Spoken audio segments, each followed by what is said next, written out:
Good morning student, कैसे हैं आप सब। आई होप आप सभी ठीक होंगे। पारुल टीचिंग क्लासेस में आपका स्वागत है। चलिए आज हम पार्ट 2 करेंगे एमसीक्यू का। चलिए स्टार्ट करते हैं। आज 3rd chapter and 4th chapter के कुछ एमसीक्यूज करेंगे। चलिए देखते हैं बच्चे इसमें क्या है।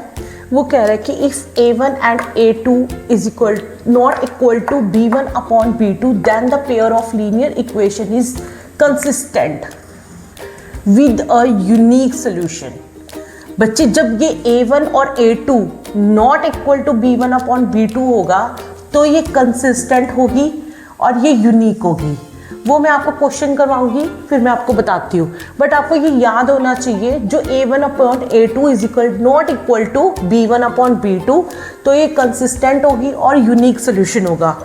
अगर ये तीनों आपस में इक्वल होंगी तो पेयर ऑफ लीनियर इक्वेशन क्या होगी, कंसिस्टेंट। ठीक है बच्चे, कंसिस्टेंट होंगी और इनफाइनाइट मैनी सॉल्यूशंस होंगे। इनफाइनाइट मैनी सॉल्यूशंस होंगे। अगर यहाँ पे ये दो इक्वल हैं और तीसरी इक्वल नहीं है, C1 और C2 इज नॉट इक्वल, तो वो क्या होगी, इनकंसिस्टेंट विद नो सॉल्यूशंस। तो बच्चे ये चीज़ आप अच्छे से याद कर लीजिए। अगर ये इक्वल नहीं होगी, A1 और upon A2 is equal not equal to B1 upon B2 तो कंसिस्टेंट होगा और यूनिक सोल्यूशन होगा। अगर ये तीनों इक्वल होंगी तो कंसिस्टेंट होंगी और इनफाइनाइटली मैनी सॉल्यूशंस होंगे।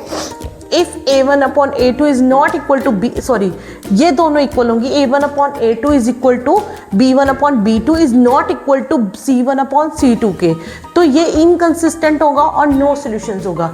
ठीक है बच्चे, अब मैं इसके हिसाब से आपको MCQs बताती हूँ, आपको एक दो, ताकि आपको इजी समझ आ जाए। ठीक है बच्चे, हाँ जी बच्चे स्टार्ट करते हैं। अब ये यहाँ पे दे रखा है ये A1, ये A2, ये दे रखा है B1, B2, C1, C2। अब हम क्या करते हैं, A1 upon A2 is equal to B1 upon B2 is equal to C1 upon C2। A1 कितना दे रखा है, 7 अपॉन 21। B1 कितना दे रखा है, माइनस का 1 दे रखा है और माइनस का 3 दे रखा है B2। C1 कितना दे रखा है, 5 और C2 दे रखा है 10। ठीक है बच्चा, 7 1 7, 7 3 से 21।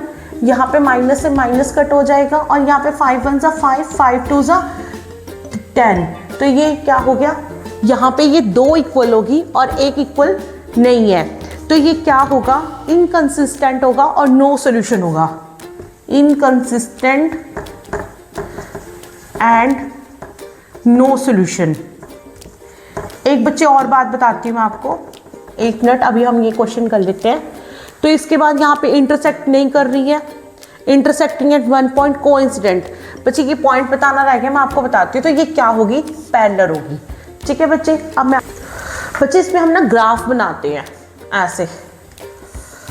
ठीक है, ये होता है x, ये होता है x डैश, ये होता है y और ये होता है y डैश। अब यहाँ पे 1 2 3 4 नंबर लिख देते हैं। यहाँ पे 1 2 3 4 इधर पॉजिटिव होती है और इधर होते हैं हमारे नेगेटिव और इधर भी हमारे होते हैं नेगेटिव। ठीक है बच्चे, तो यहाँ पे जब हम इसमें पॉइंट्स पुट करते हैं तो कोई लाइन ऐसे एक दूसरे को काटती है, तो एक तो वो होगी इंटरसेक्टिंग कर रही है वो लाइन। ठीक है बच्चे, लाइन क्या कर रही है, इंटरसेक्ट कर रही है। और उसके बाद ये क्या होगा, कंसिस्टेंट होगा, ये कंसिस्टेंट होगा एंड नो सॉल्यूशन।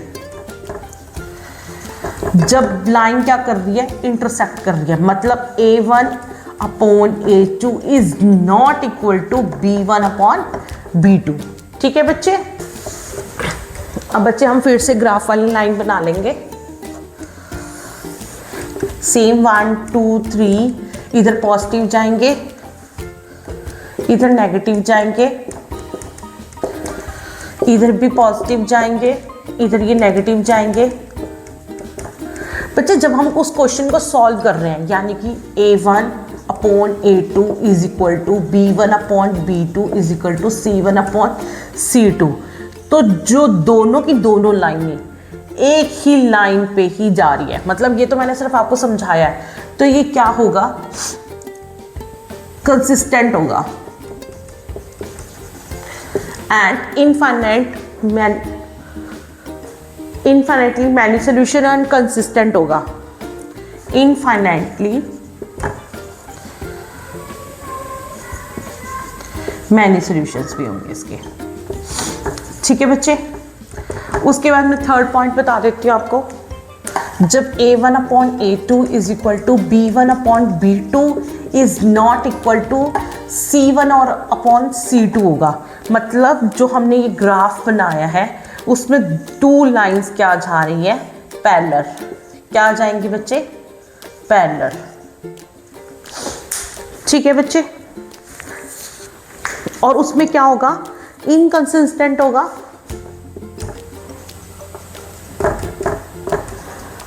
एंड कितने सॉल्यूशंस होंगे, वन सॉल्यूशंस, नो सॉल्यूशंस या यूनिक सॉल्यूशन होगा। तो इसमें क्या होता है, नो सॉल्यूशंस। एक तो ये पैरेलल होगी, एक इनकंसिस्टेंट होगा और नो सॉल्यूशंस होंगे। ठीक है बच्चे, इसमें ये पॉइंट थे बताने वाले। हाँ जी बच्चे, इस क्वेश्चन में क्या होगा, यहाँ पे ये a1 a2 आपको इक्वेशन दे रखी है, b1 b2 c1 c2। तो वो कह रहे हैं कि यूनिक सोल्यूशन होगा, इनफाइनाइटली मैनी सोल्यूशन होंगे, नो सोल्यूशन होगा, ये टू सोल्यूशन होगा। तो a1/a2 b1/b2 c1/c2। हमारा a1 कितना दे रखा 3, a2 कितना दे रखा -6, b1 5 माइनस का बटा, और यहाँ पे b2 10 हमें दे रखा है, c1 दे रखा है 7 और c2 भी 7 दे रखा है। 3 1 3, 3 2 6, 5 1 5, 5 2 10, 7 1 7, 7 1 7। तो बच्चे ये दोनों तो इक्वल हो गए, तो ये इक्वल नहीं होगा। तो बताइए बच्चे कौन सा सोल्यूशन होगा, यूनिक सोल्यूशन होगा, इनफाइनाइटली मैनी सोल्यूशन होगा, नो सोल्यूशन होगा या टू सोल्यूशन होगा। तो बच्चे इसका आंसर होगा नो सोल्यूशन। हाँ जी बच्चे, स्टार्ट करते हैं अपना नेक्स्ट क्वेश्चन। वो कह रहा है कि जो पॉलिनोमियल इक्वेशन दे रखी है x+1 ब्रैकेट में +8 is equal to 0, x+2 x-2 is, कि वो लीनियर इक्वेशन के इक्वल होगी, क्वाड्रेटिक की इक्वेशन के इक्वल होगी, क्यूबिक इक्वेशन के इक्वल होगी या बाई क्वाड्रिक की। तो बच्चे हम इसको सॉल्व कर लेते हैं फटाफट। x+1 +8 इज इक्वल टू 0, मैं इनकी आपस में मल्टीप्लाई करती हूँ, x² + x + 8 आ जाएगा इक्वल टू 0। अब मैं जो दूसरी इक्वेशन दे रखी है x+2 x-2, बच्चे यहाँ पे मैं सीधा ही फॉर्मूला लगा लेती हूँ, a + b, a - b उसका फॉर्मूला होता है a या आइडेंटिटी बोलते हैं जो आप, a² - b², यानी कि x का स्क्वायर माइनस 2 का स्क्वायर, x² माइनस का 4 आ गया। तो बच्चे अब यहाँ पे x² + x + 8 is equal to x² -4 को हम इक्वल लिख लेते हैं। तो यहाँ पे क्या करती हूँ मैं, उधर जो इक्वल वाले जितने भी हमारे पास नंबर्स दे रखे हैं उनको मैं इधर ले आऊँगी। तो ये प्लस का है तो इधर आके माइनस का हो जाएगा, ये माइनस का है तो इधर आके प्लस का हो जाएगा। प्लस माइनस माइनस x ऐसे ही एज इट इज आ जाएगा, 8 + 4 12। तो आंसर क्या आ गया, x + 12 इज इक्वल टू 0 आ गया। तो बच्चे ये क्वाड्रेटिक है ही नहीं है, तो ये क्या है, लीनियर इक्वेशन है, क्योंकि यहाँ पे इसकी जो पावर आई है वो 1 आई है। ठीक है बच्चे, समझ आ गया होगा। अब करते हैं, हाँ जी बच्चे, हमारा नेक्स्ट क्वेश्चन क्या दे रखा है, the roots of quadratic equation is 6x² -x - 2 is equal to 0। Then हमारे जो x की वैल्यूज है कि वो ये आएगी, तो हम इसको सॉल्व कर लेते हैं। यहाँ पे हम क्या करते हैं, इनके आपस में मल्टीप्लाई, तो 6 2 12 आ जाएगा, 2 6 2 3 3 1। तो बच्चे 2 2 4 और 4 में से 3 गए 1, तो हमारे 4 और 3 बन रही हैं। बट यहाँ पे ग्रेटर नंबर के आगे इसका मतलब माइनस का साइन है, तभी यहाँ पे हमारा जो आंसर है वो माइनस में आ रखा है। तो हम ग्रेटर नंबर के आगे प्लस का साइन डाल लेंगे। ठीक है बच्चे,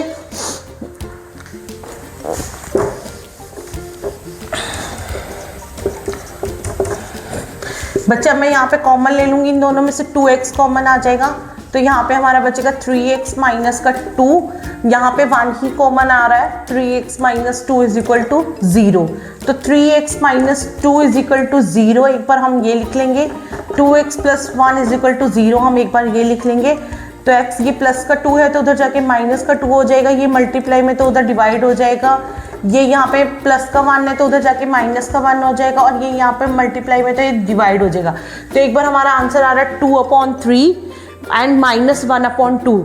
तो आंसर कितना आ रहा है बच्चा, हमारा सी आंसर आ रहा है। ठीक है बच्चे, हाँ जी बच्चे, अब हम स्टार्ट करते हैं अपना नेक्स्ट क्वेश्चन। क्वेश्चन क्या दे रखा है, the quadratic equation whose one rational number दे रखा है 3 + √2, देन हमें ये बताना है कि इसमें से कौन सा ऑप्शन हमारा ठीक है।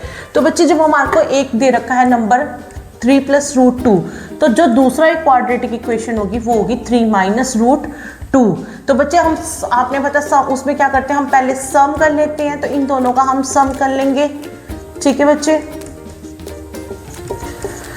3 + 3 6 आ जाएगा। फिर हम क्या करते हैं, इनका प्रोडक्ट करते हैं। तो 3 + √2 मल्टीप्लाई 3 - √2, चाहे आप ब्रैकेट में लिख लीजिए। तो यहाँ पे a + b, a - b, यानी कि a का स्क्वायर माइनस b का स्क्वायर आ जाएगा। 9 - 2 कितना आ गया, 7। तो बच्चे एक बार हमारा सम कितना आया हुआ 6 और प्रोडक्ट कितना आया हुआ 7। तो बच्चे मैंने इसका फॉर्मूला क्या बताया था, -bx + c। तो x², b कितना आया हमारा माइनस का प्लस का 6 है, तो यहाँ पे माइनस का 6 एज इट इज पुट हो जाएगा, और यहाँ पे c कितना आया है हमारा 7। तो आप आंसर मैच कर लीजिए, x² 6x + 7। तो आंसर हमारा डी के साथ मैच हो रहा है। ठीक है बच्चे, हाँ जी बच्चे स्टार्ट करते हैं अपना next question. The root of the quadratic equation is x² + 1/x = 3 दे रखा है। तो हमें बताना है कि उसके बाद हमें इसको सॉल्व करने के बाद क्या आएगा। तो पहले बच्चे सॉरी मैंने गलत लिख दिया, x + 1/x होगा बच्चे। तो यहाँ पे क्या करेंगे, हम पहले एलसीएम लेंगे, x ले लेंगे। ठीक है बच्चे, यहाँ पे हो जाएगा x का स्क्वायर + 1 = 3। ये उधर जाके क्रॉस मल्टीप्लाई हो जाएगा बच्चे। तो उसके बाद क्या आएगा, x² + 1 = 3x। तो हम 3x को इधर ले आएंगे, +1 = 0। ठीक है बच्चे, तो क्वाड्रेटिक इक्वेशन का रूट्स बताने हैं बच्चे। तो इसका मतलब हमें पहले इसमें क्या निकालना पड़ेगा, d निकालना। तो हमें इसमें सबसे पहले क्या निकालना पड़ेगा, d। b² - 4ac। तो b कितना है, -3 -4 × a कितना है 1, और c कितना है 1।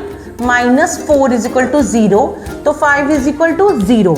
तो पॉजिटिव आया तो इसका मतलब आगे सोल्यूशन होगा। तो आगे सोल्यूशन करने के लिए हमारे पास क्या फॉर्मूला था, -b + -√d, या b² - 4ac लिख लीजिए, और 2a माइनस का b। तो माइनस का कितना आया था हमारा, माइनस का 3 ही आएगा, + -√d कितना है हमारा 5, a कितना दे रखा था 1।